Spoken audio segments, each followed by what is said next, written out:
আজ থেকে দিনে আপনি 4 বার স্নান করবেন, 2 বার ঘামে 2 বার জলে। এমনভাবে ঘামবেন মনে হবে যেন সত্যি সত্যি জলে স্নান করেছি। একদিন ছুটবেন, একদিন ব্যথা পাবেন, প্রতিদিন ছুটবেন সয়ে যাবে। বাইরে খুব গরম, আজ খুব জোরে বৃষ্টি পড়ছে। বন্ধ করুন বাহানা বানানো, আপনার কামপার জোন থেকে বেরিয়ে আসুন এবং মনের ভেতর আগুন জ্বালিয়ে তুলুন। আপনার লক্ষ্য স্থির করুন এবং সেই দিকে এগিয়ে যান। মনে মনে ভেবে নিন আমি কি হতে চাই। জার্নির শুরুতে আপনাকে লোকেদেরকে হাসবে, তাচ্ছিল্য করবে, ব্যঙ্গ করবে, সেই সব দিকে না তাকিয়ে আপনি আপনার লক্ষ্যের দিকে এগিয়ে যান। আপনি প্রমাণ করে দেন আমি পেরেছি, আপনাকে পারতেই হবে। একটা কথা মাথায় গেঁথে নিন, আপনার হাফ রাস্তা দৌড়বে পা, আপনার হাফ রাস্তা দৌড়বে মস্তিষ্ক।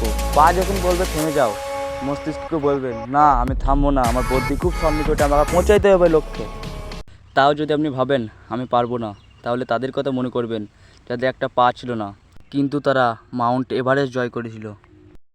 নিজেকে চিতা ভাববেন, যেমন একটা চিতা একটু খাবারের উদ্দেশ্যে কতটা পরিশ্রম করে থাকে, তেমন আপনিও একটা ভারত মাতার বীর সন্তান, আপনাকেও এক চিতার মতো পরিশ্রম করতে হবে।